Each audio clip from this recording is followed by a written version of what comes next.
Nesta breve explicação, falaremos um pouco sobre os hormônios insulina e glucagon e a regulação das taxas de glicose no sangue. Esta é uma breve explicação gravada para a disciplina de fisiologia. Tanto a insulina quanto o glucagon são hormônios proteicos produzidos pelo órgão chamado pâncreas. Antes, contudo, é importante destacar que o pâncreas é uma glândula mista, pois ela possui uma parte endócrina e uma parte exócrina. A parte exócrina do pâncreas é responsável pela produção do suco pancreático, dos ácidos pancreáticos, importantes para a digestão. Mas não é dessa função do pâncreas que nós iremos conversar agora. A parte que nos interessa neste assunto é a parte endócrina do pâncreas, que é composta pelas ilhotas pancreáticas ou ilhotas de Langerhans. Essas ilhotas apresentam algumas células, como as células alfa e as células beta, responsáveis pela produção dos hormônios atuantes na regulação dos níveis de glicose. As células alfa produzem o glucagon e as células beta produzem a insulina. Esses dois hormônios têm uma função de controlar os níveis de glicose no organismo.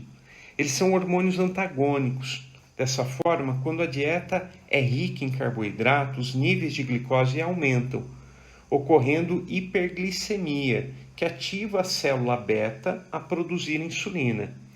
Este hormônio tem a função de estimular a entrada de glicose na célula, ou seja, a insulina vai estimular a retirada de glicose do sangue em direção à célula. Dessa forma, temos que a insulina atua em hiperglicemia, sendo um hormônio hipoglicemiante.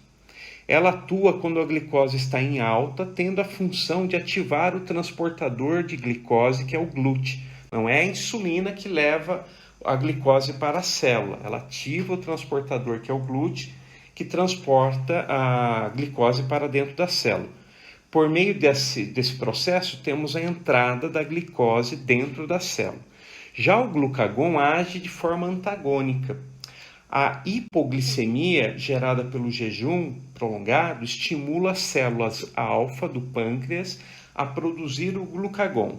Este hormônio atua em hipoglicemia, estimulando a saída de glicose das células em direção ao sangue. O glucagon atua sendo um hormônio hiperglicemiante, mas atua, vale lembrar, em hipoglicemia. Aí está o funcionamento antagônico desses dois hormônios produzidos pelo pâncreas, agindo na regulação da glicose no organismo. A insulina atua em hiperglicemia, sendo um hormônio hipoglicemiante, enquanto o glucagon atua em hipoglicemia, sendo um hormônio hiperglicemiante. Repare que a regulação hormonal obedece a um equilíbrio dinâmico, que se estabelece por meio de uma retroalimentação ou do feedback, né? Graças ao mecanismo de feedback, o funcionamento é ajustado às necessidades do organismo, e assim o hormônio, tanto um quanto o outro, não é produzido em quantidade excessiva. Não há desperdício de energia. Mas atenção, a insulina ela não retira a glicose do sangue e leva para a célula. Ela ativa o transportador de glicose, que é o GLUT, que transporta a glicose até as células. Veja o esquema abaixo.